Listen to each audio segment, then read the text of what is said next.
초경이 막 지난 밤이었습니다. 신방 벽 너머로 신랑의 비명이 터져 나왔습니다.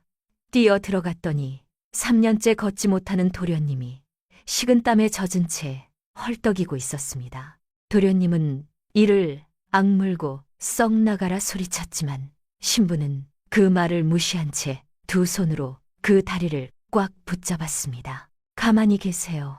내일 아침까지 발가락 하나는 움직이게 해드릴 테니. 미쳤어? 천하 명의들이 전부 손을 놓은 다리야. 신부는 대답하지 않았습니다. 대신 손을 놓지 않았습니다. 그런데 사실 이 신부는 도련님을 살리러 온 것이 아니었습니다. 바로 이 도련님 때문에 아버지가 25년을 바친 도감 공사터에서 하루아침에 파직되었고 그 충격으로 아버지는 쓰러져 3년째 눈을 뜨지 못하고 있었습니다. 복수를 위해 들어온 혼인이었습니다. 그런데 그 첫날 밤 신부는 왜 원수를 제 손으로 다시 일으켜 세우려 했던 걸까요?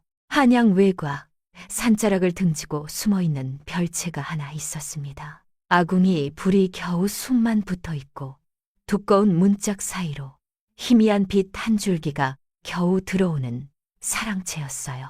아침 해가 두샘쯤 올랐을 시각, 보통 사람이라면 도감 공사터로 발걸음을 옮기고 있을 시간이었습니다. 그런데 이 집의 주인은 등받이 높은 의자에 앉아서 닭주를 마시고 있었어요. 항아리가 이미 반이나 비어 있었습니다. 한성준 38살, 한올 영선청 공역 도감, 대방 직함이 아직 문패에 남아있긴 했지만 3년째 이 별채에서 한 발자국도 나가지 않는 사람이었습니다. 3년 전 밤길에 수레가 뒤집혀 허리 아래를 쓸 수 없게 되었고 그 뒤로는 세상과 완전히 담을 쌓아버렸어요. 그런데 성준 자신만 아는 비밀이 하나 있었습니다. 작년 봄 약방문을 바꾸기 전까지 다리에 기운이 돌아오기 시작했다는 것이었어요. 발가락 끝이 찌릿했고 무릎이 미세하게 반응했습니다. 그런데 권참봉이 새 의원을 보내 약방문을 바꾼 뒤로 그 기운이 다시 사라졌어요. 성준은 혼자 속으로만 이것을 담아두고 있었습니다. 말해봤자 아무것도 달라지지 않을 것 같았으니까요. 그때 바깥에서 하인이 헐레벌떡 들어왔어요. 권참봉 나리께서 다음 대방으로 오르실 것이라 이미 소문이 자자하옵니다. 성준이 손에 든 사발을 그대로 내던졌습니다. 사기 깨지는 소리가 별채 전체에 울렸어요. 오방이 마루 끝에서 허겁지겁 들어왔습니다. 이 별채를 3년째 지키고 있는 오방이었어요. 깨진 사발 앞에 서더니 한숨을 푹 내쉬면서 말했지요. 이번 달 사발 3번째입니다. 성준은 대꾸도 하지 않았습니다. 오방이 사기 조각을 치우고 있는데 마당 쪽에서 또 다른 소리가 들렸어요. 짐 챙기는 소리였습니다. 병구안하던 하인이었어요. 보따리를 싸면서 고개를 숙이고 말했습니다. 소인도 못하겠사옵니다. 석 달 사이에 3명이 보따리를 쌌어요. 성준이 의자를 돌리면서 오방을 봤습니다. 혼이 난다며 신부가 도망칠지 내가 쫓아낼지 내기나 하자. 오방이 병구안하던 하인의 뒷모습을 보면서 담담하게 대답했습니다. 도련님은 도망을 못하십니다. 성준이 피식 웃었어요. 그런데 금방 표정을 지워버렸습니다. 그때 바깥에서 목소리가 들렸어요. 성준아, 숙부다. 부드러운 목소리였습니다. 낮고 따뜻하고 믿음직했어요. 성준이 12살에 어머니를 잃었습니다. 아버지는 영선청 일에 바빠서 관례에도 거의 오지 못했어요. 대신 와준 사람이 바로 권참봉이었습니다. 떡을 사들고 나타나고 활쏘기 때 아버지 대신 함께 서준 사람이었지요. 성준에게 숙부라는 말은 그냥 호칭이 아니었습니다. 권참봉이 사랑채 안으로 들어왔어요. 생일이 한 달 남았다. 선친 어른 유언 조건 알지. 38전에 혼인 안 하면 이 별채며 태지는 물려받을 수 없어. 내가 사람 구해놨다. 시골 출신인데 의술을 좀 익힌 아이다. 이름뿐인 혼인이야. 성준이 창밖을 봤습니다. 2월의 나뭇가지가 앙상하게 흔들리고 있었어요. 상관없어. 좋을 대로 해. 권찬봉이 별채를 나섰습니다. 그런데 권찬봉이 곧바로 따라온 비복에게 말했어요. 목소리가 확 달라져 있었습니다. 아까의 부드러움은 온데간데 없었죠. 성준 혼인시켜. 폐지는 성준 이름으로 묶어두어야 해. 대리 수결 문서 준비해놔. 그리고 약방문 계속 살피고. 비복이 고개를 숙였어요. 예, 고문 어른. 권찬봉의 입꼬리가 슬쩍 올라갔습니다. 듣는 이들만 아는 이야기였어요. 권찬봉은 의기양양했습니다. 그런데 한 가지를 간과하고 있었어요. 자신이 고른 그 여자가 어떤 사람인지를. 같은 시각이었습니다. 여기서 말을 달려 반나절은 가야 하는 시골 마을에 작은 의원 겸 요양처가 하나 있었어요. 약탕관 뚜껑이 달그락거리는 소리만 방 안을 채우고 있었습니다. 자리에는 예순을 바라보는 남자가 누워 있었습니다. 눈을 감은 지 3년. 손가락 하나 움직이지 않는 상태였어요. 한때 도감 공사터에서 25년이나 도편수로 일했던 사람 박종수였습니다. 그런데 의원만 아는 비밀이 있었어요. 박종수는 가끔 눈이 미세하게 움직였습니다. 소리에 반응했어요.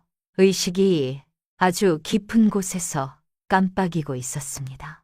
다만 몸이 따라주지 않을 뿐이었어요. 이 사실을 딸 소연에게는 아직 말하지 않았습니다. 희망을 줬다가 꺼지면 더 잔인할 것 같아서였어요. 그 옆에 28살 여자가 앉아 있었습니다. 박소연이었어요. 낡은 무명 저고리에 집신 차림, 손이 거칠었습니다. 의원 심부름과 풍파리로 하루하루를 버티는 사람의 손이었어요. 소연이 아버지의 손을 잡았습니다. 차갑고 반응 없는 손이었습니다. 아버지, 혼인한대요. 그 남자랑.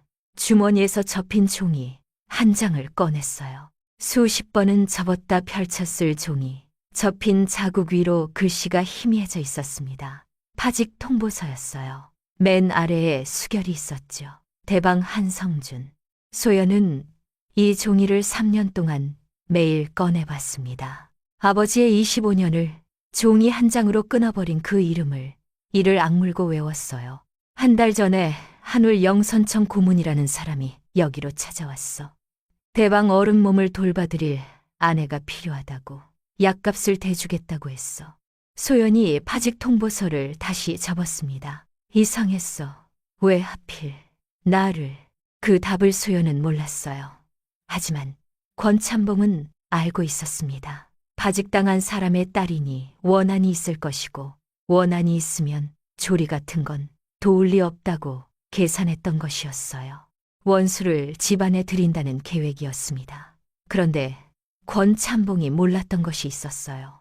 소연이 군영 의원 곁에서 2년을 일했다는 것이었습니다. 허리와 다리를 다친 병자들을 수도 없이 봐온 사람이라는 것을.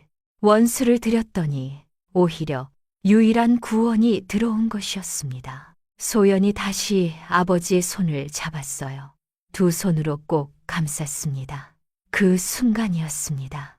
아버지의 손가락이 아주 미세하게, 정말 아주 미세하게 움직였어요. 소연이 숨을 멈췄습니다. 아버지, 반응은 없었어요. 착각이었을까요? 하지만 소연의 손바닥에 그 감촉이 남아 있었습니다. 꿈틀, 그 작은 움직임 하나가 소연의 가슴을 뒤흔들었어요. 살아있어. 아버지가 아직 살아있어. 소연이 천천히 손을 놓으면서 눈을 감았습니다. 결심이 굳어지는 순간이었어요. 혼례를 치른 날이었습니다. 간수하기 그지없었어요. 사주단자 한 장이 오갔고 술 한 잔이 오갔을 뿐이었습니다. 성준은 고개도 안 돌렸고 소연은 정면만 바라봤어요. 그날 저녁 오방이 조용히 족보 한 권을 꺼냈습니다. 붓을 들어 두 이름을 나란히 썼어요. 한성준, 박소연. 아무도 축하한다는 말을 건네지 않았습니다. 2월의 찬바람이 별채를 훑고 지나갔어요. 두 사람은 부부가 되었습니다. 한 사람은 이게 끝이라고 생각했고, 다른 한 사람은 시작이라고 생각했어요. 별채로 처음 들어서던 날이었습니다. 소연이 낡은 보따리 하나를 들고 살인문을 넘었어요. 집신이 마루에 닿는 소리가 텅 빈 집안에 울렸습니다. 소연의 낡은 집신과 반들반들한 마룻바닥, 이 두 가지가 만나니까 소리부터가 어울리지 않았어요. 오방이 앞장서서 안내를 시작했습니다. 아래채가 사랑방이고 안채가 거처이며 윗방이 서책방입니다. 서책방은 가급적 말을 채 끝내기도 전에 소연의 시선이 이미 윗방 계단 쪽으로 가 있었어요. 서책방에 문서가 있을 거라는 생각이 머릿속을 스쳤습니다. 소연이 물었어요. 여기가 집이에요? 네. 감옥인 줄 알았어요. 오방이 잠깐 멈칫하더니 대답했습니다. 비슷합니다. 그 대답에 소연이 좀 놀랐어요. 안채 거처로 올라갔습니다. 성준이 이미 의자에 앉아 창가에 있었어요. 소연 쪽을 보지도 않으면서 말했습니다. 상관없어. 저 여자가 여기서 자든 마루에서 자든 소연이 성준을 한번 봤습니다. 그러고는 오방에게 말했어요. 행랑채 한 칸 쓸게요. 짐을 내려놓고 아래채로 내려왔습니다. 부엌 쪽으로 가는 마루를 지나는데 소연의 발이 딱 멈췄어요. 부뚜막 선반에 약 봉지가 여러 개 놓여 있었습니다. 소연이 봉지를 하나 집어들었어요. 약재 이름을 확인했습니다. 그리고 한 번 더 확인했어요. 이 약이 뭐예요? 오방이 다가왔습니다. 조리보조제입니다. 권 고문 어른이 추천하신 의원이 지은 약이에요. 소연이 고개를 저었습니다. 이건 조리보조제가 아니에요. 군영 의원 곁에서 이 약재 많이 봤는데 오래 먹으면 힘줄이 더 굳어요. 오방의 표정이 변했습니다. 소연이 약봉지를 선반에 도로 올려놓았어요. 아직은. 하지만 머릿속에는 확실히 남겨뒀습니다. 마루를 더 걸어가는데 벽 쪽에 뭔가가 놓여 있었습니다. 낡은 보자기에 쌓인 그림이었어요. 보자기가 해져서 안에 그림이 살짝 보였죠. 소연이 멈춰서 들여다봤습니다. 도감 공사터를 배경으로 페랭이를 쓴 젊은 여인이 웃고 있었고 그 옆에 12살쯤 된 사내아이가 서 있었어요. 오방이 옆에서 조용히 말했습니다. 어머니, 그림이에요. 도감 공사터에서 낙석 사고로 돌아가셨습니다. 낡은 페랭이가 떨어지는 돌을 막지 못했대요. 도련님이 12살 때였어요. 그림 옆 선반에 뭔가가 하나 더 있었어요. 낡고 찌그러진 페랭이였습니다. 한쪽이 움푹 들어가 있었어요. 오방이 말했습니다. 사고 당시 어머니가 쓰고 계시던 페랭이에요. 도련님이 절대 버리지 말라고 하셨어요. 소연이 페랭이를 봤습니다. 찌그러진 자국 위로 시선이 스쳤어요. 아직은 남의 이야기였습니다. 그날 밤이었어요. 자정이 넘었습니다. 별채 전체가 고요해졌어요. 소연이 조용히 윗방으로 올라갔습니다. 서책방이었어요. 계단을 한 칸씩 올라가는데 심장이 점점 빠르게 뛰었습니다. 그런데 계단 두 번째 칸에서 발이 멈췄어요. 뭔가가 거기 놓여 있었습니다. 열쇠 하나였어요. 낡고 묵직한 쇠열쇠. 소연이 주변을 둘러봤습니다. 아무도 없었어요. 소연이 열쇠를 집어들었습니다. 서책방 문에 대봤어요. 딱 맞았습니다. 소연의 심장이 쿵 뛰었습니다. 누가 이걸 여기 놓아둔 것일까요? 뒤에서 발소리가 들리지 않았어요. 오방도 보이지 않았습니다. 하지만 소연은 알 수 있었어요. 이 열쇠는 우연히 떨어진 것이 아니었습니다. 서책방 안에 들어갔어요. 등잔 심지를 아주 조금 돋워 문서함을 열었습니다. 한울 영선청 파직 관련 문서들이 빼곡했어요. 파직 명부를 꺼내서 한 장씩 넘겼습니다. 이름들이 줄줄이 나왔어요. 수십 명의 이름. 가슴이 답답해졌습니다. 그러다 한 줄에서 소연의 손가락이 멈췄어요. 박종수, 도편수, 근속 25년. 아버지의 이름이었습니다. 손이 떨리기 시작했어요. 그런데 그 옆에 뭔가가 적혀 있었습니다. 종이 귀퉁이에 성준의 필체로 적힌 메모였어요. 박도편수 파직 불가. 이분이 도감 공사터를 떠나면 사람이 죽는다. 어머니 같은 분이 다시 나오면 안 된다. 소연의 눈이 커졌습니다. 다시 읽었어요. 또 읽었습니다. 이 남자가 아버지를 이렇게 생각하고 있었습니까? 파직하라고 수결한 사람이 파직 불가라고 메모를 남겼습니다. 메모 옆에 또 다른 메모가 있었어요. 작은 글씨로 빼곡하게 적혀 있었습니다.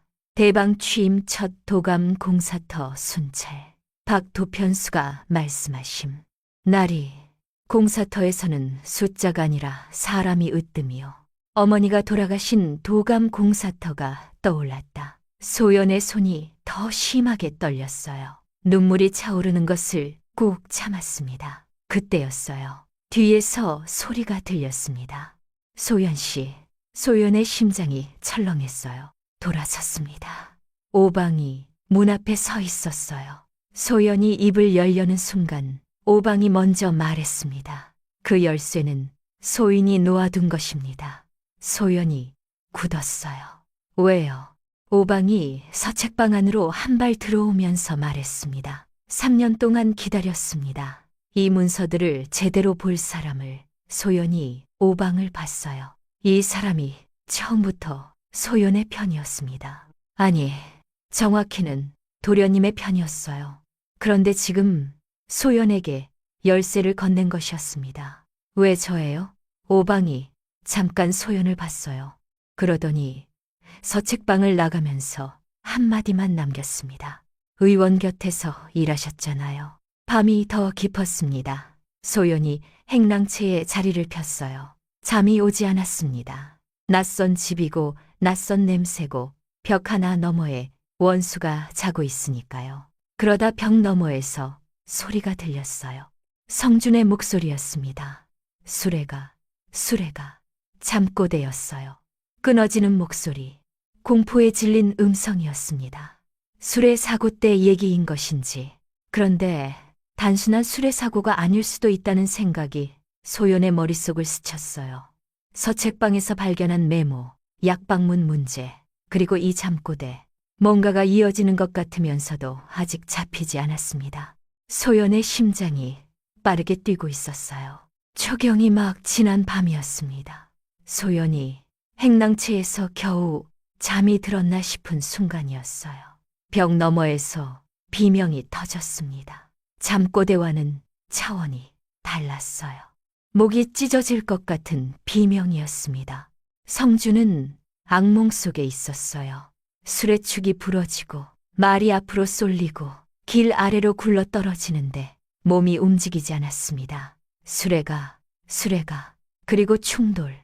소연이 벽 너머 비명을 듣고 눈을 떴습니다. 이불 위에 앉은 채로 잠깐 멈췄어요. 남의 일이었습니다. 가만히 있어야 했어요. 하지만 비명이 멈추질 않았습니다. 끊어졌다가 다시 터지고 헐떡이는 소리가 벽을 뚫고 들어왔어요. 소연이 이불을 걷어차고 일어섰습니다. 의수를 아는 사람의 본능이라는 것이 있었어요. 머리가 멈추라고 해도 몸이 먼저 가는 것이었습니다. 성준의 방문을 열었어요. 성준이 자리에서 땀에 젖은 채로 헐떡이고 있었습니다. 소연이 들어오자 성준이 눈을 떴어요. 한참을 소연을 보다가 입을 열었습니다. 썩 나가. 소연이 대답하지 않았어요. 대신 성준의 다리를 봤습니다. 이불이 벗겨져서 다리가 드러나 있었어요. 소연의 눈이 달라졌습니다. 복수하러 온 여자의 눈이 아니라 2년 동안 군영 의원 곁에서 허리와 다리를 다친 병자들을 봐온 사람의 눈이었어요. 굳어버린 힘줄, 오래된 상처 자국, 말라붙은 종아리. 그런데 소연이 멈춘 것은 다리가 아니었습니다. 성준의 뒷목이었어요. 식은 땀에 젖어 드러난 뒷목에 작은 점 같은 것이 보였습니다. 소연이 가까이 다가갔어요. 손가락으로 살며시 짚었습니다. 점이 아니었어요. 침 자국이었습니다. 그것도 하나가 아니었어요. 규칙적인 간격으로 여러 개가 찍혀 있었습니다. 소연의 눈이 좁아졌어요. 이건 치료침이 아니에요. 소연이 중얼거렸습니다. 이 자리는 혈맥을 눌러 기운을 막는 자리예요. 군영 의원 곁에서 금침이라고 들었어요. 전쟁터에서 부상병이 너무 발버둥치면 임시로 찌르는 침이었습니다. 그런데 이 침 자국이 새로웠어요. 일주일도 안 된 자국이었습니다. 누군가 주기적으로 이 자리를 찌르고 있었던 것이었어요. 이 다리 상태도 이상해요. 소연이 성준을 똑바로 봤습니다. 3년이면 더 말라붙었어야 하는데 중간에 기운이 돌아오다가 다시 막힌 흔적이에요. 그리고 뒷목에 침자국이 있어요. 누가 조리를 방해한 것처럼 보여요. 성준의 눈매가 날카로워졌습니다. 시골에서 온 게 뭘 안다고. 소연이 성준을 똑바로 봤어요. 군영 의원 곁에서 2년 동안 허리와 다리를 다친 병자들을 봤어요. 이건 자연스러운 병세가 아니에요. 소연이 이불을 완전히 걷어내고 성준의 발목 쪽으로 갔습니다. 양손으로 발목 주변 힘줄을 강하게 눌렀어요. 성준이 신음을 흘렸습니다. 그런데 그 순간이었어요. 발가락 끝에서 뭔가가 느껴졌습니다. 찌릿하는 기운. 아주 미세했지만 분명했어요. 3년 만에 처음 느끼는 기운이었습니다. 성준의 눈이 커졌어요. 지금 뭔가 느껴졌는데 소연이 손을 멈추지 않았습니다. 가만히 계세요. 내일 아침까지 발가락 하나는 움직이게 해드릴게요. 성준이 소연을 봤습니다. 믿을 수가 없다는 얼굴이었어요. 미쳤어. 천하 명의들이 다 포기했는데. 소연이 성준의 다리에서 눈을 떼지 않으면서 대답했습니다. 천하 명의의 약방문을 누군가 엉터리로 바꿨다면요. 성준이 입을 다물었습니다. 새벽 공기가 차가웠습니다. 소연이 성준의 다리를 주무르기 시작했어요. 군영 의원 곁에서 배운 기혈을 깨우는 안마였습니다. 손가락에 힘을 주고 힘줄 사이사이를 파고들었어요. 성준이 이를 악물었습니다. 아픈 것이었어요. 왜 이 남자를 돕고 있는 것인지 소연이 속으로 생각했습니다. 이 남자가 고통받는 것을 보러 온 것이었어요. 복수하러 온 것이었습니다. 그런데 왜 손이 먼저 가는 것인지 머리는 멈추라고 하는데 손이 말을 듣지 않았어요. 성준이 고통에 얼굴을 찡그리면서도 소연의 손을 뿌리치지 않았습니다. 병구안하던 하인 3명을 내쫓은 사람이 지금 이 여자가 자기 다리를 주무르는 것을 가만히 두고 있었어요. 첫날 밤이었습니다. 아침이었습니다. 성준이 눈을 떴어요. 천장을 보다가 습관처럼 다리를 내려다봤습니다. 3년 동안 매일 아침 똑같은 것을 확인하는 것이었어요. 움직이지 않는 다리, 기운 없는 발. 그런데 오늘은 달랐습니다. 오른쪽 엄지 발가락이 미세하게 꿈틀거리고 있었어요. 성준이 숨을 멈췄습니다. 눈을 비비고 다시 봤어요. 꿈틀, 진짜였습니다. 3년 만에 처음이었어요. 문 앞에 소연이 서 있었습니다. 언제부터 있었는지 모르겠지만 성준의 발가락을 보고 있었어요. 맞죠? 기운이 죽은 게 아니에요. 성준이 아무 말도 못했습니다. 발가락 하나가 움직인 것뿐인데 눈이 뜨거워지는 것을 어쩔 수가 없었어요. 고개를 돌렸습니다. 소연에게 들키고 싶지 않았어요. 소연은 방을 나와 우물가에서 세수를 했습니다. 거울 삼아 물 위에 비친 자기 얼굴을 봤어요. 밤새 잠을 제대로 못 자서 눈밑이 까맣게 내려앉아 있었죠. 이 남자를 걷게 하면 그것이 복수인지 도움인지, 걷게 해서 뭐가 좋은 것인지. 그런데 생각해보면 이 남자가 걸어야 영선청에 돌아가는 것이었습니다. 영선청에 돌아가야 돈이 나오고 돈이 나와야 아버지 약값을 만들 수 있는 것이었어요. 권찬봉이 약속한 약값은 아직 한 푼도 오지 않았습니다. 그리고 어젯밤에 발견한 뒷목의 침자국, 누군가 주기적으로 이 남자의 기운이 돌아오는 것을 막고 있었어요. 그 누군가가 권찬봉이라면 이 남자를 일으켜 세우는 것이 복수의 시작이었습니다. 소연의 주먹이 꽉 쥐어졌어요. 사랑채 마루로 내려갔습니다. 성준이 의자를 밀고 내려와 있었어요. 한참을 창밖만 보던 성준이 소연 쪽으로 고개를 돌렸습니다. 처음으로 부탁 비슷한 말을 했어요. 명령이 아니라 질문이었습니다. 더 해줄 수 있어? 소연이 대답했어요. 조건이 있어요. 뭔데? 술 끊으세요. 그리고 매일 사경에 시작해요. 성준의 눈이 커졌습니다. 사경? 군영도 오경에 일어나는데 그래서 군영보다 세요. 성준이 어이없다는 표정을 지었지만 소연은 표정 하나 안 바꿨어요. 소연이 이어서 말했습니다. 조건 하나 더요. 끼니 때 밥 안 없기. 성준이 잠깐 입을 다물었습니다. 그러더니 슬쩍 고개를 돌리면서 말했어요. 그건 좀 어려운데. 소연이 쏘아봤습니다. 성준이 헛기침을 했어요. 그리고 창밖을 보면서 아주 작은 목소리로 말했습니다. 예, 사경. 소연이 부엌으로 갔어요. 그러면서 속으로 한 가지를 더 결심했습니다. 뒷목에 침자국을 찾아내야 했어요. 누가, 언제, 어떻게 이 집에 들어왔는지를. 다음 날부터 사경이 시작되었습니다. 닭이 울기도 전에 소연이 먼저 일어났어요. 군영 의원 곁에서 2년 동안 새벽 일을 거들었던 몸이라 이쯤이면 저절로 눈이 떠졌습니다. 성준의 방문을 열었어요. 성준은 이불을 뒤집어 쓰고 있었습니다. 일어나세요. 반응이 없었어요. 소연이 이불을 확 잡아당겼어요. 3월이었지만 새벽 공기는 아직 차가웠습니다. 조리 1주차는 그렇게 시작되었어요. 매일 사경, 소연이 성준의 다리를 주무르고 힘줄을 깨우는 움직임을 시켰습니다. 발목을 잡고 천천히 구부렸다 폈다. 종아리 힘줄을 손가락으로 깊이 파고들어 눌렀다 뗐다. 성준이 악을 썼어요. 진짜 아팠습니다. 아, 아파. 그만해. 소연이 손을 멈추지 않으면서 말했어요. 아프다는 건 기운이 살아있다는 거예요. 축하해요. 그런데 소연이 또 다른 것을 하고 있었습니다. 사경 조리를 마친 뒤 잠든 성준의 뒷목을 확인했어요. 침 자국이 새로 생겼는지 아닌지를. 조리 사흘째 되던 날 아침이었습니다. 뒷목에 새 침 자국이 생겨 있었어요. 어젯밤 누군가 들어온 것이었습니다. 소연이 오방을 찾아갔어요. 어젯밤 이 집에 누가 들어왔어요?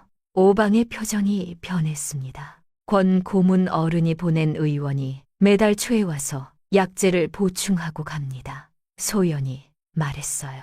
그 의원이 침을 놓고 가요. 뒷목에요. 오방이 잠깐 눈을 감았다 떴어요. 알고 있었습니다. 그런데 막지 못했어요. 소연이 결심했습니다. 다음 달 초에 그 의원을 직접 만나야 했어요. 일주일째 되던 날 저녁이었습니다. 소연이 부엌에서 된장국을 끓였어요. 솥에 있는 것으로 대충 만든 것이었습니다. 두부 넣고 무 넣고 파 썰어 넣고 보글보글 끓는 소리가 별채 마루까지 퍼졌어요. 된장 냄새가 집안을 채웠습니다. 이 별채에서 이런 냄새가 난 것은 아마 처음이었을 것입니다. 소연이 뚝배기째 성준에게 가져다 줬어요. 성준이 숟가락을 들었습니다. 한 숟갈 떠서 입에 넣었어요. 그런데 거기서 멈춘 것이었습니다. 숟가락을 든 채로 몇 초 동안 가만히 있었어요. 눈이 어딘가를 보고 있는데 초점이 안 맞았습니다. 그러더니 갑자기 그릇을 밀어 엎었어요. 탁자 위로 쏟아지면서 그릇이 바닥에 떨어졌습니다. 깨지는 소리가 방 안에 퍼졌어요. 동정이야, 아내 노릇이야, 둘 다 필요 없어. 성준의 목소리가 차가웠습니다. 소연은 알 수 없었어요. 이 남자가 왜 갑자기 이러는 건지. 하지만 나중에 소연이 알게 되는 것이었습니다. 된장국 냄새가 어머니 생각을 불러온 것이었어요. 어머니가 도감 공사터에 점심 보자기를 싸갈 때 자주 끓이던 것이었습니다. 그 냄새가 나자마자 어머니 얼굴이 떠오르고 어머니가 돌아가신 도감 공사터가 떠오르고 그 공사터에 자기가 어머니를 혼자 두고 학당에 갔던 그날이 떠오른 것이었어요. 성주는 사과를 몰랐습니다. 미안하다는 말을 제대로 해본 적이 없는 사람이었어요. 하지만 소연이 바닥에 쪼그려 앉아 깨진 그릇 조각을 손으로 주워 담기 시작하는 것을 보고 있었습니다. 조각을 줍다가 손바닥이 베었어요. 피가 배어나왔습니다. 하지만 소연은 멈추지 않았어요. 성준이 의자를 돌려 방으로 갔습니다. 소연이 바닥을 다 닦고 일어섰을 때였어요. 탁자 위에 뭔가가 놓여 있었습니다. 헝겊 조각이었어요. 딱 소연의 손이 닿는 자리에 말없이. 이 남자는 사과를 몰랐습니다. 미안하다는 말을 제대로 해본 적이 없는 사람이었어요. 하지만 헝겊 조각을 놓을 줄은 알았습니다. 잠시 뒤 성준이 방에서 나왔어요. 의자를 밀고 사랑채 마루까지 와서 멈췄습니다. 한참을 아무 말 없이 있다가 입을 열었어요. 미안, 밥 때문에요? 성준이 고개를 살짝 숙였어요. 그것 말고도 거기까지였습니다. 더 이상은 말하지 않았어요. 그것 말고도 밥 엎은 것 말고 뭐가 더 있다는 건지 소연이 물으려다 말았습니다. 성준의 얼굴을 보니까 뭔가를 꾹 누르고 있는 사람의 표정이었어요. 줄이 이 주차에 접어들면서 성준이 조금씩 달라지기 시작했습니다. 밥을 안 엎었어요. 그것이 첫 번째 변화였습니다. 어느 날 저녁에 성준이 먼저 입을 열었어요. 줄이 이 주차에 같이 먹자. 된장국 다시 끓여줘. 소연이 성준을 봤습니다. 밥을 엎어놓고 그릇을 깨뜨렸던 사람이 된장국을 다시 끓여달라고 하고 있었어요. 안 엎을 거예요? 안 엎을게. 소연이 부엌으로 갔어요. 표정은 무덤덤했지만 걸음이 평소보다 빨랐습니다. 그날 오후 사리문 밖에서 인기척이 났어요. 권찬봉이었습니다. 부드러운 목소리, 부드러운 미소, 손에는 사과 광주리를 들고 있었어요. 오방이 소연 옆으로 다가와서 작은 소리로 말했어요. 매번 같은 과일이에요. 사과. 소연이 사과 광주리를 보면서 대답했습니다. 사과를 가져오면서 사과는 안 하나 봐요. 오방이 피식 웃었어요. 웃다가 금방 표정을 지웠습니다. 권찬봉이 성준과 사랑방에서 이야기를 나누는 동안 소연은 부엌에서 차를 준비하고 있었어요. 그때 권찬봉이 다가왔습니다. 성준이 안 보는 틈이었죠. 봉투 하나를 소연에게 내밀었어요. 수고녀야, 잘하고 있어. 소연이 봉투를 받았습니다. 엽전 꾸러미가 들어있었어요. 그리고 봉투 안에 쪽지가 하나 더 있었습니다. 성준의 몸이 나아지면 즉시 알릴 것. 소연이 쪽지를 다시 읽었습니다. 나아지면 알리라고. 왜? 소연이 쪽지를 주머니에 넣었어요. 권찬봉이 사랑방으로 돌아가서 성준에게 문서를 내밀었어요. 별거 아니야. 숙부가 좀 도와줄 수 있게 대리 수결 문서에 수결만 해줘. 성준이 문서를 내려다보고 있었어요. 붓을 집으려는 순간 소연이 차를 들고 다가왔습니다. 그리고 문서 위에 차를 쏟았어요. 뜨거운 차가 문서를 적시면서 글씨가 번졌습니다. 아이고, 죄송합니다. 권찬봉의 표정이 살짝 굳었습니다. 원래 이렇게 서툴러? 성준이 소연을 봤어요. 소연이 고개를 숙이면서 대답했습니다. 원래 이래요. 권찬봉이 입꼬리를 올리면서 문서를 가져갔어요. 다음에 다시 가져오겠다고 하면서 권찬봉이 떠난 뒤였어요. 소연이 적셔진 문서의 내용을 기억해 두었습니다. 성준의 재산 권한을 권찬봉에게 넘기는 대리 수결 문서였어요. 그날 밤 소연이 방에서 증거들을 펼쳤습니다. 권찬봉이 준 쪽지, 그리고 3년 동안 갖고 있던 파직 통보서, 두 문서의 필체를 비교했어요. 수결 부분을 나란히 놓고 봤습니다. 소연의 눈이 커졌어요. 같은 필체였습니다. 대리 수결, 문서의 수결과 파직 통보서의 수결이 같은 사람이 쓴 것이었어요. 그리고 서책방에서 본 성준의 메모 필체와는 달랐습니다. 성준이 직접 쓴 것이 아니라는 뜻이었어요. 같은 사람이 두 문서를 썼습니다. 그 사람이 권찬봉이라면. 그런데 소연이 미처 보지 못한 것이 있었어요. 파직 통보서 뒷면이었습니다. 아주 희미하게 먹이 번진 흔적이 있었어요. 마치 앞면을 쓸 때 밑에 다른 종이가 깔려 있었던 것처럼. 소연이 등잔 가까이 가져갔습니다. 그 희미한 흔적을 들여다봤어요. 거꾸로 된 글씨였습니다. 밑에 깔려있던 종이의 글씨가 베어 나온 것이었어요. 소연이 그 글씨를 읽으려고 애썼습니다. 희미해서 잘 보이지 않았어요. 하지만 한 글자는 읽을 수 있었습니다. 유언이라는 글자였어요.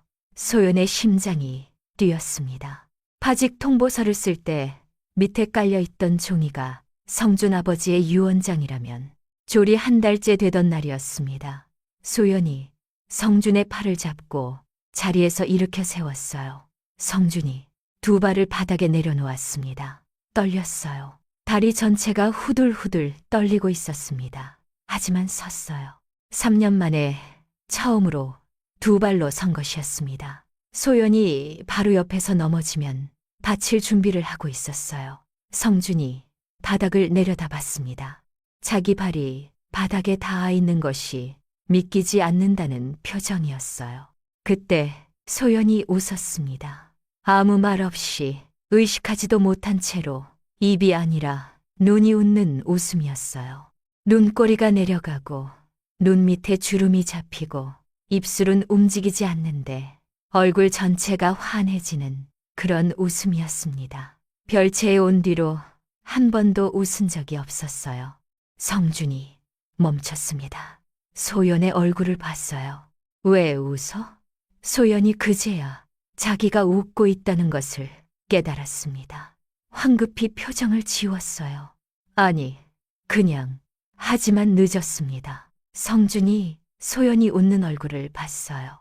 이 여자가 웃는 것을 처음 봤다는 것을, 그리고 그 웃음이 자기 때문이라는 것을. 아침이었습니다. 소연이 된장국을 끓여서 가져다 줬어요. 성준이 한 숟갈 떠서 먹었습니다. 그런데 또 멈춘 것이었어요. 소연이 물었습니다. 왜 또 그래요? 맛없어요? 성준이 고개를 저었어요. 아니, 누가 이렇게 차려준 게 오래간만이라서. 그러면서 말했습니다. 누군가의 딸이 지금 내 밥을 해주고 있어. 소연이 성준을 봤습니다. 누군가의 딸. 성준은 소연이 누구의 딸인지 몰랐어요. 박종수의 딸이라는 것을 모르고 있었습니다. 소연이 숟가락을 집으면서 고개를 숙였어요. 표정을 들키고 싶지 않았습니다. 성준이 대방 취임 첫 도감 공사터 순찰 때 박도편수에게 밥을 얻어먹었다는 것을, 그리고 그 사람의 딸이 지금 자기 밥을 해주고 있다는 것을 소연은 알고 있었지만 성준은 몰랐어요. 조리 2달째였습니다. 5월이 되면서 별채 주변에 초록이 짙어지고 있었어요. 성준의 다리도 달라지고 있었습니다. 지팡이를 짚으면 걸을 수 있게 되었어요. 그런데 소연이 마음에 두는 것은 다리만이 아니었습니다. 다음 달 초 권찬봉이 보낸 의원이 올 시간이었어요. 소연은 준비해 두고 있었습니다. 그날 밤이었어요. 달도 없는 어두운 밤이었습니다. 소연이 행랑채 문 뒤에 숨어서 기다리고 있었어요. 자정이 넘었을 때 살인문 쪽에서 인기척이 났습니다. 발소리가 거의 들리지 않았어요. 익숙한 걸음이었습니다. 이 집 구조를 꿰고 있는 사람의 걸음이었어요. 소연이 숨을 죽였습니다. 그림자 하나가 성준의 방으로 들어갔어요. 소연이 뒤를 따랐습니다. 방문 틈으로 들여다봤어요. 성준은 자고 있었습니다. 그림자가 성준의 머리맡에 앉았어요. 침통을 꺼냈습니다. 뒷목에 침을 놓으려는 순간이었어요. 소연이 방문을 확 열었습니다. 등잔에 불을 켰어요. 그림자가 굳었습니다. 늙은 의원이었어요. 하얗게 질린 얼굴로 소연을 봤습니다. 이것이 뭡니까? 소연이 의원의 손에 들린 침을 봤습니다. 금침이에요. 혈맥을 막는 침이에요. 의원이 일어서려 했어요. 소연이 가로막았습니다. 가시기 전에 한 가지만요. 이 침을 누구 지시로 놓으셨어요? 의원이 입을 다물었어요. 소연이 침착하게 말했습니다. 지금 저한테 말씀 안 하시면 제가 직접 포도청에 고합니다.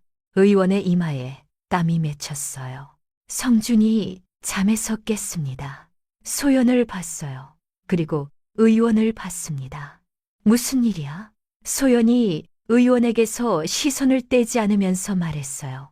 이분이 매달 뒷목에 금침을 놓고 가셨어요.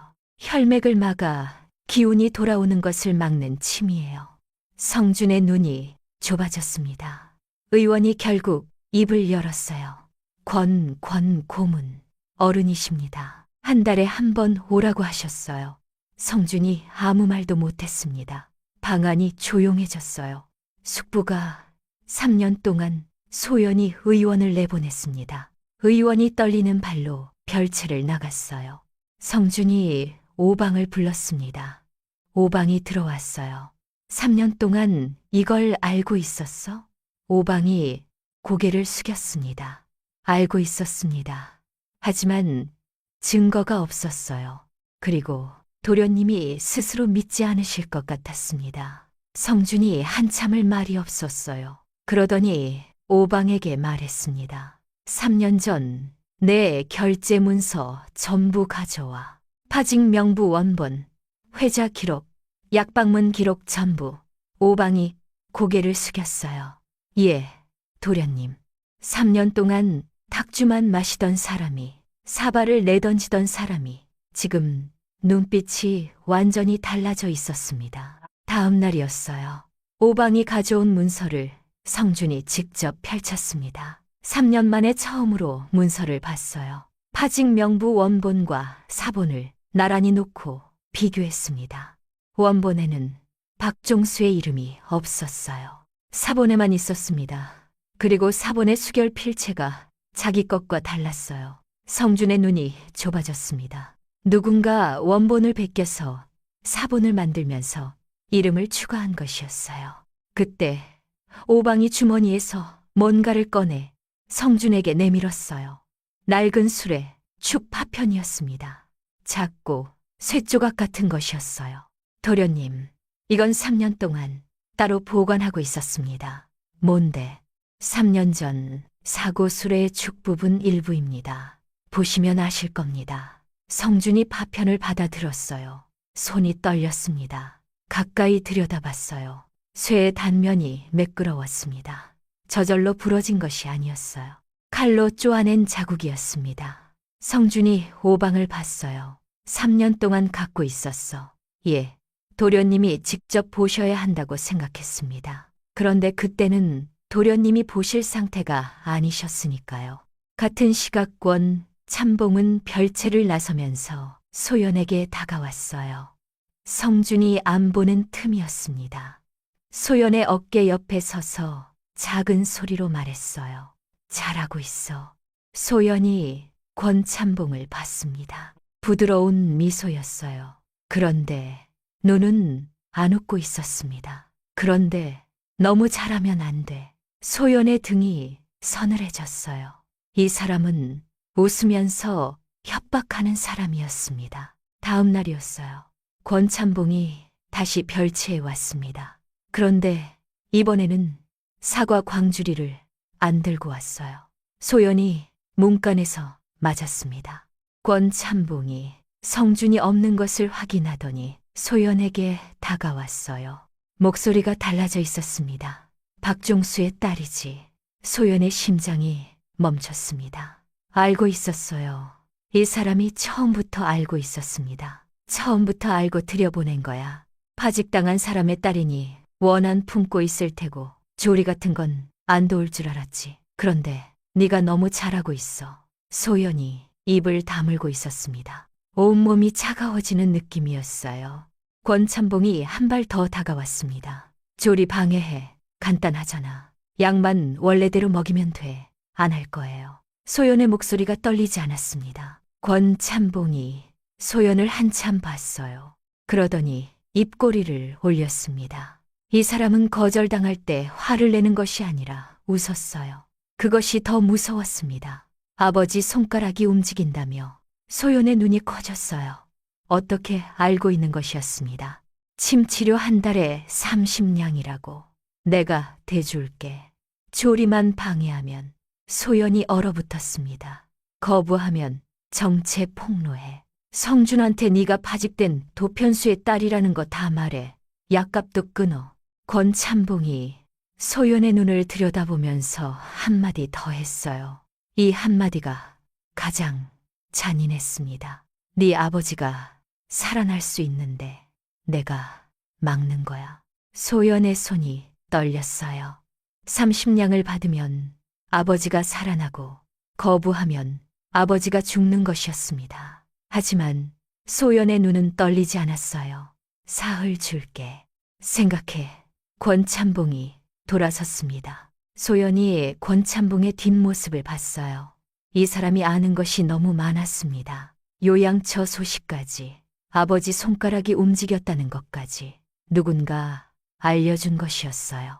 그런데 소연은 그것을 아무에게도 말하지 않았습니다. 오직 요양처 의원만 알고 있었어요. 소연이 결심했습니다. 권찬봉을 거부하되 역으로 증거를 잡는다. 그리고 사흘 안에 파직 통보서 뒷면에서 본 유언 글자의 정체를 밝혀야 했어요.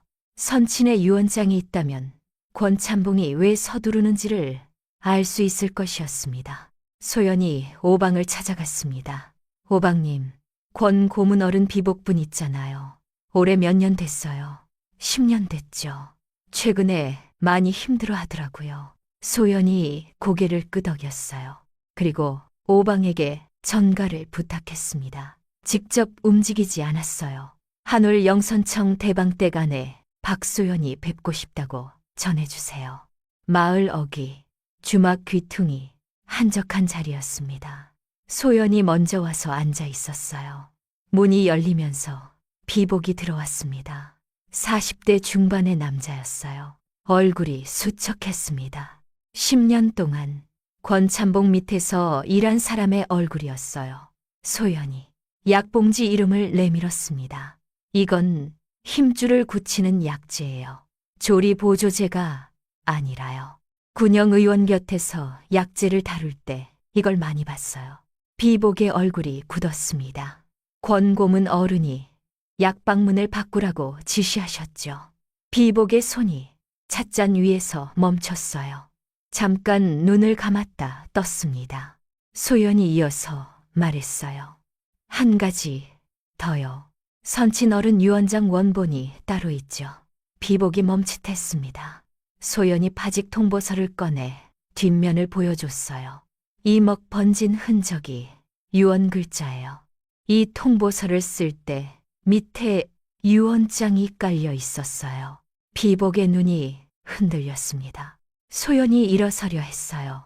비복이 불렀습니다. 잠깐만요. 소연이 멈췄어요. 비복이 찻잔을 내려다보면서 말했습니다. 목소리가 떨리고 있었어요. 소인도 가족이 있어요. 10년 동안 이 사람 밑에서 시키는 대로 했어요. 약방문 바꾸는 것도, 문서 조작하는 것도, 전갈 한 통으로 사람 인생이 바뀌는 것도 봤어요. 비복이 고개를 들었습니다. 눈이 빨갛게 충혈되어 있었어요. 소인 딸이 물어봤어요. 아버지는 무슨 일을 하는 사람이냐고요. 그때 대답을 못했어요. 소연이 다시 앉았습니다. 비복이 소연을 봤어요. 유언장은 있습니다. 선친 어른이 돌아가시기 전에 따로 작성해서 법방에 맡겨두셨어요. 권 고문 어른이 가져간 건 사본이에요. 원본은 아직 법방에 있습니다. 소연의 심장이 뛰었어요. 법방에. 하지만 지금 당장은 생각할 시간을 주십시오. 기다릴게요. 소연이 주막을 나왔어요. 밖에는 여름 햇살이 쏟아지고 있었습니다. 아직 증거는 안 넘어왔어요. 하지만 길이 보이기 시작했습니다. 유언장 원본이 법방에 있고 파직 명부 원본에는 아버지 이름이 없고 수레축은 누군가 잘라낸 것이었어요. 권찬봉이 무엇을 숨기고 있는지 점점 선명해지고 있었습니다. 한여름이었습니다. 매미 소리가 새벽부터 별채를 감싸고 있었어요. 7월의 열기가 밤에도 가시지 않았습니다. 소연이 성준의 방에서 다리를 주무르고 있었어요. 사경. 매일 같은 시간이었습니다. 2달이 넘었어요. 성준은 자고 있었습니다. 그런데 소연의 볼 위로 눈물이 흘러내렸어요. 소리 없이 손은 멈추지 않았습니다. 울면서도 손은 계속 움직이고 있었어요. 권찬봉이 준 사흘이 내일이면 끝이었습니다. 비복에게서는 아직 연락이 없었어요. 30냥을 받으면 아버지가 살아나고 거부하면 정체가 폭로되었어요. 성준의 다리를 주무르면서 소연이 울고 있었습니다. 왜 이렇게 된 건지 복수하러 왔는데 이 남자 다리를 주무르면서 울고 있었어요. 성준이 잠결에 눈을 떴습니다. 어두운 방에서 소연의 얼굴을 봤어요. 뺨으로 흐르는 눈물이 창밖 달빛에 반짝였습니다. 왜 울어? 소연이 황급히 눈을 닦았어요. 안 울어요. 울고 있었습니다. 눈이 빨갛게 부어 있었어요. 성준이 소연의 손을 봤습니다. 어둠 속에서도 보였어요. 붓고 거칠어지고 손가락이 구부러진 채로 굳어가는 손이었습니다. 성준이 소연의 손을 잡았어요. 처음이었습니다. 내 손이 왜 이래? 소연의 손가락이 제대로 펴지지 않았어요. 아침마다 손가락이 굳어서 한참을 주물러야 했습니다. 2달 넘게 매일 사경에 남의 다리를 주무른 대가였어요.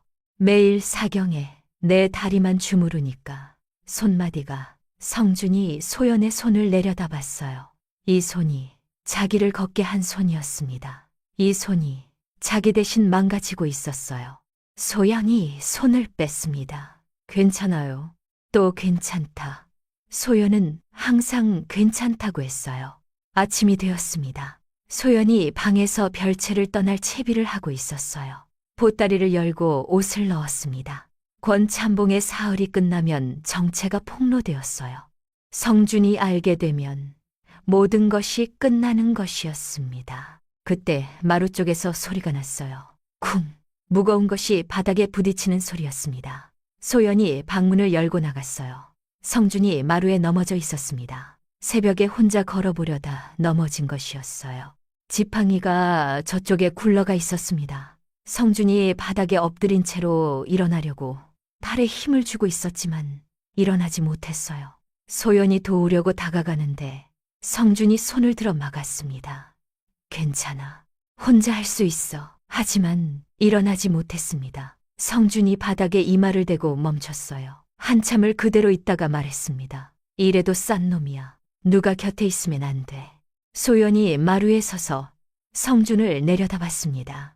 그리고 시선이 선반 위에서 멈췄어요. 찌그러진 낡은 패랭이가 거기 있었습니다. 새벽빛이 비치는 마루에서 그 패랭이가 소연을 보고 있었어요. 소연이 보따리를 내려다봤습니다. 그리고 바닥에 넘어진 성준을 보따리, 성준, 보따리, 성준. 소연이 보따리를 내려놓았습니다. 마루 바닥에 앉았어요. 성준이 벽에 등을 기대고 나란히 앉았습니다. 두 사람 사이에 아무 말도 없었어요. 물시계 물 떨어지는 소리만 똑똑 울리고 있었습니다. 성준이 먼저 입을 열었어요. 가려고 했지. 소연이 대답하지 않았습니다. 성준이 어둠 속 정면을 보면서 말했어요. 줄여야 했던 건 사람이 아니라 허튼 비용이었어. 소연이 성준을 봤습니다.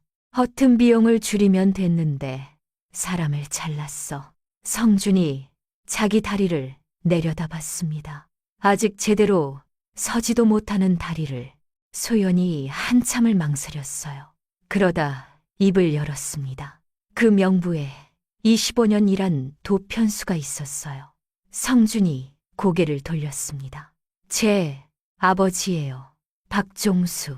마루가 조용해졌어요. 성준의 표정이 변했습니다. 천천히, 아주 천천히 눈이 커지고 얼굴에서 피가 빠지는 것이 보였어요. 성준의 머릿속에서 서책방의 메모가 떠올랐습니다. 박도편수, 파직 불가. 어머니 같은 분이 다시 나오면 안 된다. 도감 공사터 밥집에서 밥을 사줬던 그 사람. 배고프시잖아요. 라고 했던 그 사람. 그 사람의 딸이 매일 사경에 자기 다리를 주물렀던 것이었습니다. 자기가 파직한 사람의 딸이 소연이 정면을 보면서 말했어요. 네, 2글자였습니다. 숨기지 않았어요. 성준이 한참을 아무 말 없이 있었어요. 그러다 소연의 주머니에서 삐져나온 종이를 봤습니다. 파직 통보서였어요. 성준이 손을 뻗었어요. 봐도 돼? 소연이 통보서를 건넸습니다. 성준이 어두운 마루에서 종이를 펼쳤어요. 맨 아래 수결란. 이건 내가 쓴 게 아니야. 이 수결은 내 거랑 달라. 누가 베낀 거야? 성준이 통보서를 접으면서 말했습니다. 나는 박도편수님을 살리려고 했어. 소연의 눈이 흔들렸어요. 정말 아버지를 자른 게 당신이 아니에요? 명부에서 빼달라고 했어. 메모도 썼어. 이분은 파직 불가라고. 소연이 고개를 숙였어요. 서책방에서 봤던 그 메모가 떠올랐습니다. 어머니 같은 분이 다시 나오면 안 된다. 진짜였어요. 하지만 소연이 못 본 것이 있었어요. 성준의 주먹이 떨리고 있었습니다. 소연은 어둠 속에서 그것을 보지 못했어요. 성준에게는 아직 하지 못한 말이 있었습니다. 박도편수는 빼달라고 했지만 나머지 사람들은 자기가 수결한 명부에서 잘렸다는 사실, 원본에 수결한 것은 자기라는 사실. 소연이 울기 시작했어요. 소리를 죽이면서 울었습니다. 아버지도 괜찮지 않았구나. 나처럼. 성준이 소연을 봤습니다. 자기가 파직한 사람의 딸이 3년 동안 자기를 미워하면서 그래도 매일 사경에 자기 다리를 주물렀던 여자가 울고 있었어요. 성준은 아무 말도 하지 않았습니다. 옆에 앉아 있었어요. 소연이 우는 동안 자리를 뜨지 않았습니다. 아침이 밝았습니다. 소연이 방에서 보따리를 풀고 있었어요. 성준이 방문 앞에 서서 봤습니다. 안 가. 소연이 성준을 봤어요. 눈이 아직 부어 있었습니다. 밤새 울었으니까요. 같이 끝장 보자고요. 증거를 정리해요. 마루 탁자 위에 증거들이 펼쳐졌습니다. 성준, 소연, 오방. 3사람이 둘러앉았어요. 이 3사람이 한 탁자에 나란히 앉은 것은 처음이었습니다. 성준이 직접 지시해서 모은 것들이 왼쪽에 있었어요. 서책방에서 찾은 위조 파직 명부, 성준의 메모 파직 불가, 그리고 수레축 파편, 소연이 직접 모은 것들이 오른쪽에 있었습니다. 약방문 대조 결과, 대리 수결 문서와 파직 통보서의 필체가 같다는 메모, 그리고 금침 의원에게서 들은 증언. 가운데에는 파직 통보서 뒷면에 베어나온 유언 글자가 적힌 종이가 놓여 있었어요. 3사람이 각자 따로, 다른 이유로, 다른 시점에 모은 증거들이 처음으로 한자리에 놓인 것이었습니다. 그때 오방에게 전갈이 왔어요. 소연이 내용을 보더니 숨을 멈췄습니다. 비복이었어요. 결정했습니다. 전해드리겠습니다. 전갈이 끊어지자마자 봉투 하나가 왔습니다. 쪽지 한 장이었어요.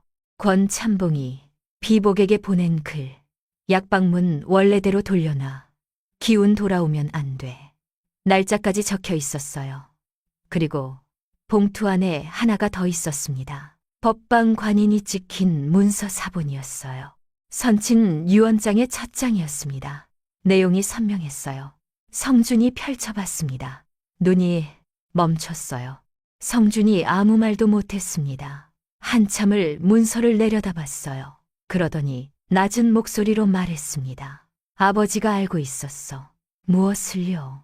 소연이 물었습니다. 권찬봉이 무슨 짓을 할지 아버지가 미리 알고 계셨어. 성준이 문서를 탁자에 내려놓았어요. 유언장에 혼인 조건은 없었습니다. 하지만 다른 것이 있었어요.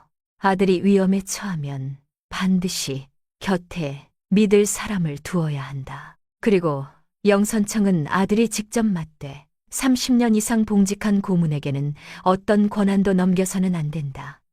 성준이 멀리 보면서 말했습니다. 아버지는 이미 알고 계셨던 거야. 권찬봉이 언젠가 이럴 것이라는 걸. 그래서 혼인을 서두르셨던 거야. 내 곁에 사람을 두려고 소연이 성준을 봤어요. 권찬봉이 혼인 조건을 추가한 것이 아니었습니다. 선친이 아들을 위해 마련해둔 장치가 있었고 권찬봉은 그것을 역이용해 위조 유언장을 만들었던 것이었어요. 그런데 진짜 유언장은 법방에 살아 있었습니다. 3년 동안 성준이 일어섰습니다. 지팡이를 짚고 탁자 앞에 섰어요. 오방, 예, 도련님. 영선청 회좌를 소집해 그리고 포도청에 미리 알려도 보교들이 회좌날 정문 밖에서 기다리게 하고 오방이 고개를 숙였어요. 예, 도련님. 처음으로 하는 명확한 지시였습니다. 그날 밤이었습니다. 성준이 방에서 천장을 보고 있었어요. 잠이 안 왔습니다. 소연을 생각하고 있었어요. 3년 동안 자기를 미워하면서 왔다는 여자. 그런데 매일 사경에 일어났습니다. 손마디가 굳어가도 멈추지 않았어요. 그 이유가 아버지 약값 때문이라는 것을 성준은 알고 있었습니다. 하지만 그것만은 아닌 것 같았어요. 의술을 아는 사람이 병자를 보면 손이 먼저 간다고 했습니다. 그게 전부였을까요? 성준은 몰랐어요. 하지만 한 가지는 알았습니다. 이 여자가 없었다면 자기는 지금도 사발이나 깨고 있었을 것이라는 것을. 졸이 6개월째였습니다. 9월이 되면서 별채 주변에 선선한 바람이 불기 시작했어요. 성준이 지팡이 없이 걸었습니다. 살짝 절뚝거리긴 했지만 확실한 걸음이었어요. 회좌 직전이었습니다. 오방이 성준의 갓끈을 매주고 있었어요. 도포를 입은 성준을 한참 올려다보더니 말했습니다. 3년 만에 갓을 쓰시네요. 성준이 거울을 봤어요. 3년 만에 갓을 쓴 자기 모습. 예전보다 마른 얼굴. 하지만 눈빛은 3년 전보다 선명했습니다. 한울 영선청 회자가 열리는 대청이었습니다. 9월 가을바람이 건물 사이를 지나가고 있었어요. 당상관들이 자리를 잡고 있었습니다. 대청 안에서 권찬봉이 상석에 있었어요. 최별감이 앞줄에 앉아 있었죠. 3년간 이 자리를 장악해온 사람들이었습니다. 뒷문이 열렸어요. 대청 안에 있던 사람들 전부가 돌아봤습니다. 집신 소리가 울렸어요. 한 발 한 발, 느리지만 확실한 발소리였습니다. 한성준이 들어오고 있었습니다. 두 발로 도포, 갓, 다리가 미세하게 떨리고 있었지만 걸음은 멈추지 않았어요.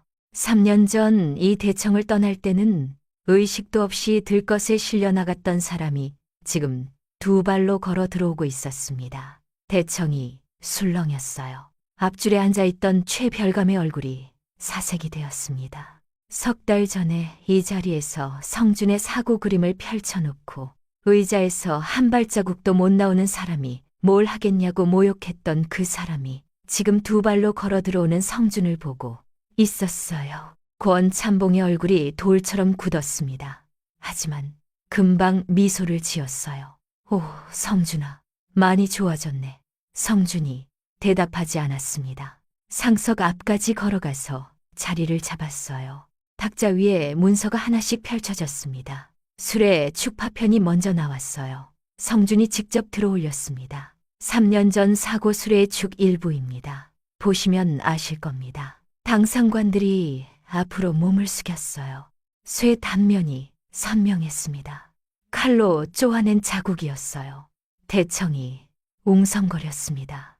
다음은 금침 의원의 증언 기록이었어요. 매달 성준의 뒷목에 금침을 놓아 기운이 돌아오는 것을 막았다는 내용이었습니다.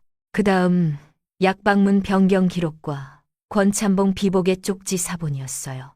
약방문 원래대로 돌려놔. 기운 돌아오면 안 돼.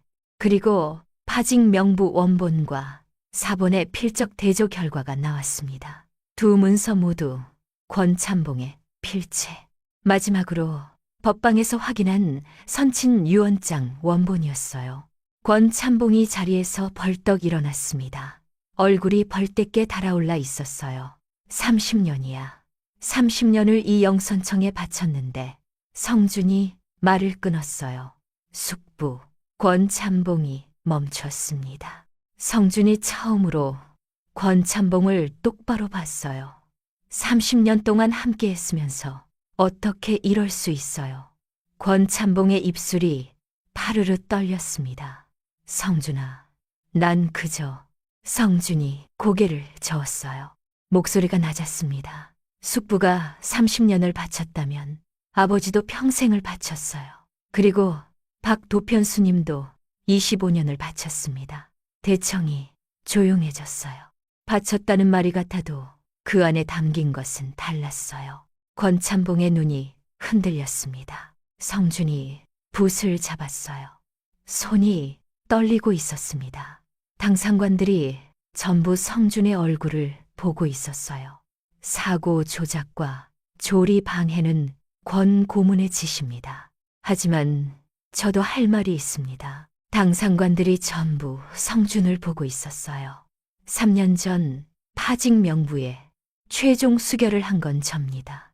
어떤 상황이든 그것은 제 수결이었습니다. 수결하는 순간 그분들의 가족이, 그분들의 25년이 종이 한 장이 되었습니다.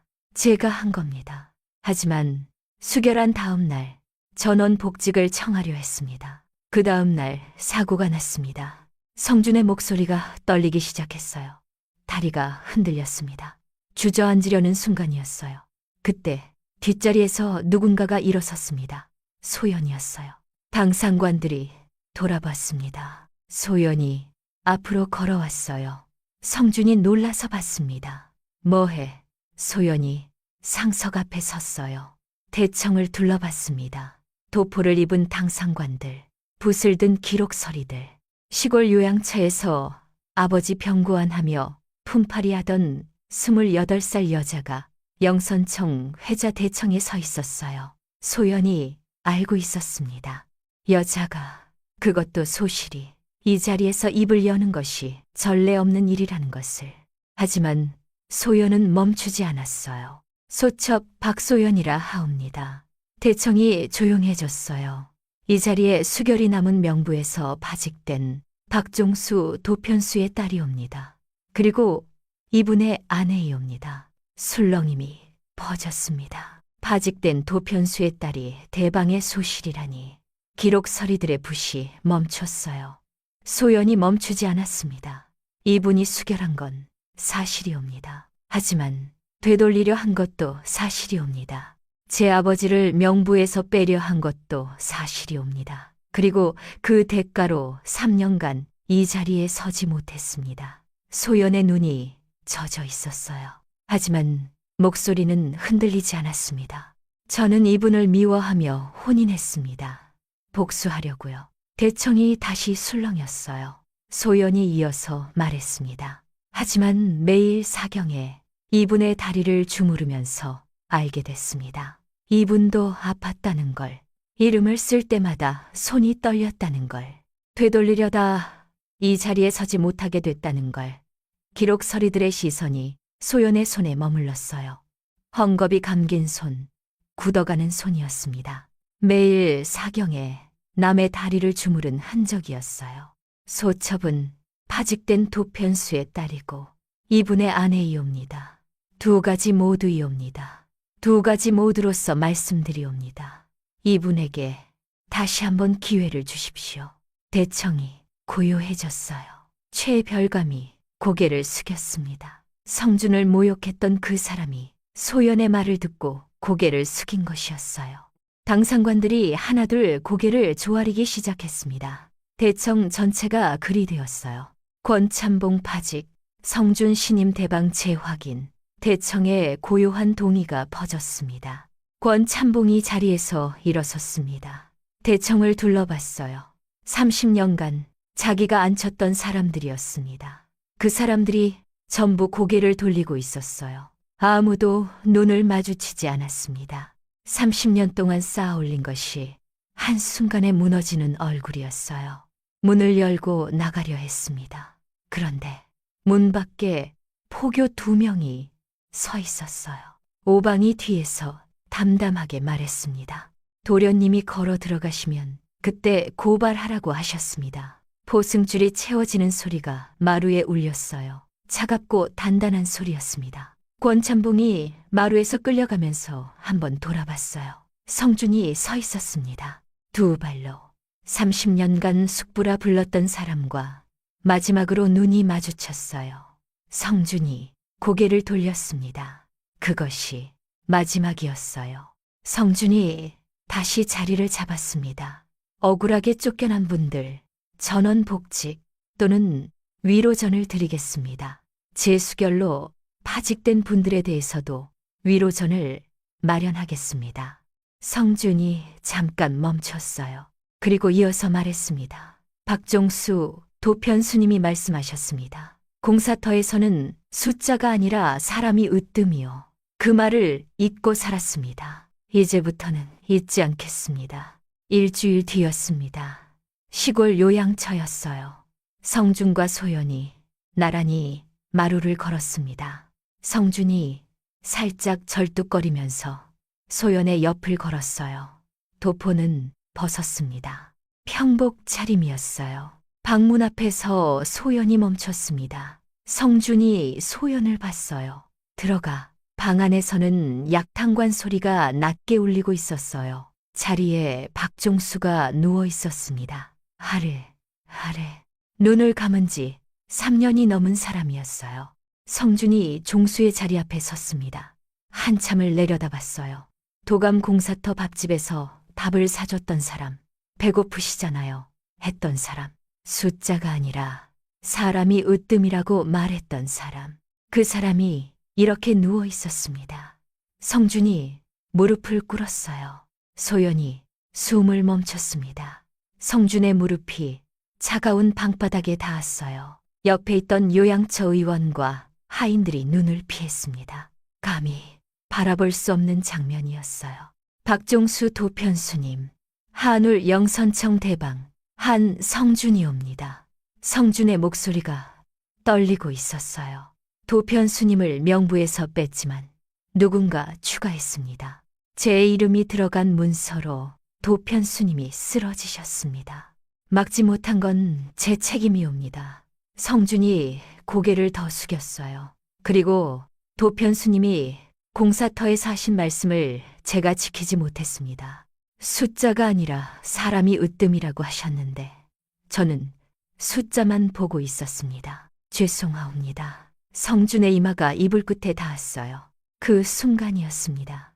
박종수의 오른손이 움직였어요. 소연이 숨을 멈췄습니다. 그런데 이번에는 달랐어요. 손가락이 꿈틀거린 것이 아니었습니다. 성준의 이마가 닿은 이불 위로 종수의 손이 천천히 덮였어요. 성준의 이마 위에 종수의 손이 얹힌 것이었습니다. 소연이 그 자리에 굳었어요. 의원이 달려왔습니다. 하지만 말을 하지 않았어요. 아무 말도 할 수가 없었습니다. 성준도 굳었어요. 3년 동안 아무 반응 없이 누워있던 손이 지금 자기 이마 위에 놓여 있었습니다. 손이 따뜻했어요. 성준의 눈에서 눈물이 흘러내렸습니다. 소리 없이 소연이 아버지의 손을 봤어요.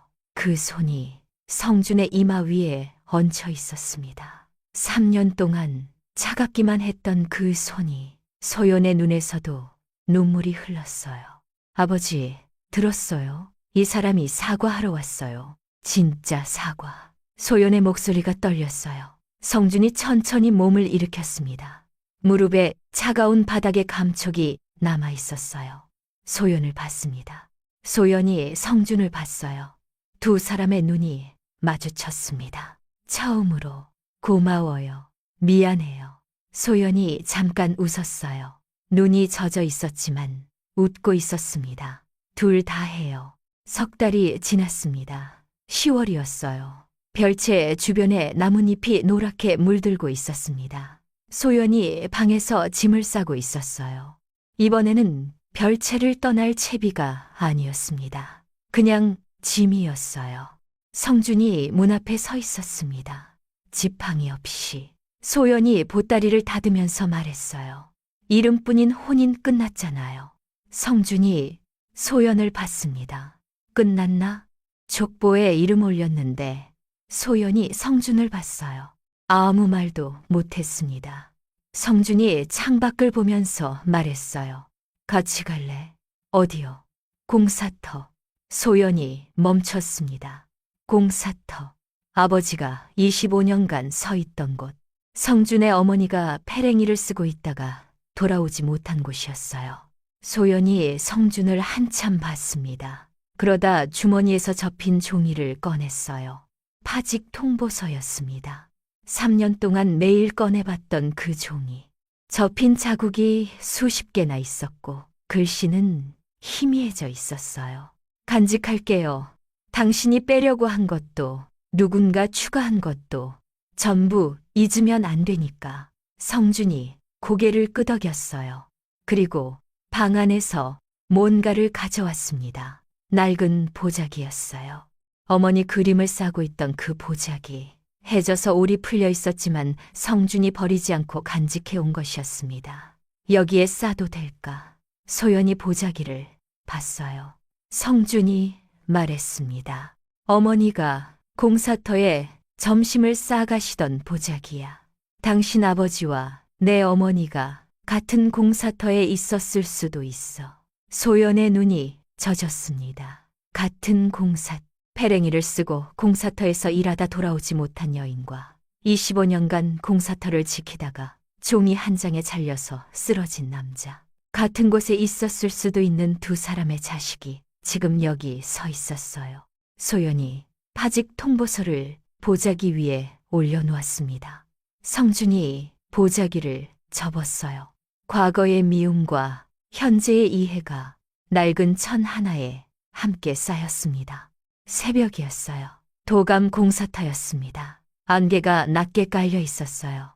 망치 소리가 울리고 화덕의 불티가 번쩍이고 거중기가 천천히 움직이고 있었습니다. 성준과 소연이 나란히 공사터를 걸었어요. 성준의 걸음은 아직 살짝 절뚝거렸습니다. 하지만 멈추지 않았어요. 성준이 한 일꾼 앞에서 멈췄습니다. 집신이 낡아서 바닥이 닳아 있었어요. 성준이 오방을 돌아봤습니다. 공사터의 집신과 페랭이, 밧줄과 발판을 모두 새 것으로 바꾸어라. 오늘부터 오방이 장부에 적었어요. 성준이 보따리에서 뭔가를 꺼냈어요. 어머니의 낡은 페랭이였습니다. 찌그러진 채로 한쪽이 움푹 들어간 별채에 선반 위에서 3년 동안 먼지를 덮고 있던 것을 가져온 것이었어요. 성준이 공사터 장부판 옆에 있는 못에 낡은 페랭이를 걸었습니다. 찌그러진 채로 움푹 들어간 자국이 아침 햇살에 드러났어요. 누군가의 죽음이 남긴 자국이었습니다. 그리고 그 옆에 새 페랭이를 나란히 걸었어요. 반짝반짝한 새 것이었습니다. 낡은 것과 새 것이 나란히 걸려 있었어요. 이게 어머니한테 드리는 거야. 이제 이런 낡은 페랭이 쓰는 사람은 없게 할게. 소연이 옆에서 새 페랭이를 하나 집어들었어요. 그리고 성준의 머리 위에 씌워줬습니다. 양손으로 끈을 조여주면서요. 당신도 쓰세요. 공사터니까. 성준이 소연을 봤어요. 페랭이를 쓴 성준의 모습이 그림 속 어머니와 겹쳤습니다. 어머니가 지키지 못한 공사터를 아들이 지키려 하고 있었어요. 그때 공사터 한쪽에서 젊은 일꾼이 무거운 목재를 혼자 옮기다 비틀거리고 있었어요. 소연이 보더니 달려갔습니다. 아무 생각 없이 몸이 먼저 움직인 것이었어요. 목재 한쪽을 같이 잡았습니다. 일꾼이 놀라서 소연을 봤어요. 고맙습니다. 누구세요? 소연이 웃으면서 대답했습니다. 일하다 보면 당연히 하는 거예요. 그 말이 나온 순간 소연 자신도 멈칫했습니다. 아버지가 25년간 공사터에서 했던 말이었어요. 일하다 보면 당연히 하는 거지. 후배에게 밥을 더 퍼주면서 무너지는 발판 밑에서 후배를 밀어내면서 어깨가 부서져도 괜찮다고 하면서 했던 말이었습니다. 그 말이 지금 딸의 입에서 나온 것이었어요. 성준이 멀리서 그 모습을 보고 있었습니다. 소연이 일꾼을 돕는 모습을. 어머니도 그랬어요. 박도편수도 그랬고 소연도 그랬습니다. 공사터에서 남을 살리는 사람들이었어요. 그리고 성준 자신도 이제 그쪽에 서 있었습니다. 소연이 일꾼을 도운 뒤 돌아왔어요. 성준을 봤습니다. 그리고 웃었어요. 처음 봤던 그 웃음이었습니다. 입이 아니라 눈이 웃는 웃음. 성준도 웃었어요. 처음으로 진짜 웃음이었습니다. 두 사람이 나란히 서서 웃고 있었어요. 말은 없었습니다. 망치 소리만 울리고 있었어요. 그 남자는 사람을 자르는 칼이었습니다. 한 번은 잘못 잘랐어요. 되돌리려다 부러졌습니다. 3년 동안 부러진 채로 있었어요. 다시 일어선 것은 자기가 잘못 자른 사람의 딸이 매일 사경의 다리를 주물렀기 때문이었습니다. 어머니가 점심을 싸시던 보자기에 아버지가 받은 파직 통보서가 쌓여 있었어요. 잘못도, 진심도, 아픔도 함께 그 아들과 딸이 지금 나란히 서 있었습니다. 소연이 성준에게 물었어요. 이제 어디 가요? 성준이 대답했습니다. 걸어서 갈 수 있는 데까지. 소연이 웃었어요. 같이 걸을게요. 새벽 안개 속에서 망치 소리가 점점 커졌습니다. 공사터가 살아 있었어요. 결국 우리였습니다.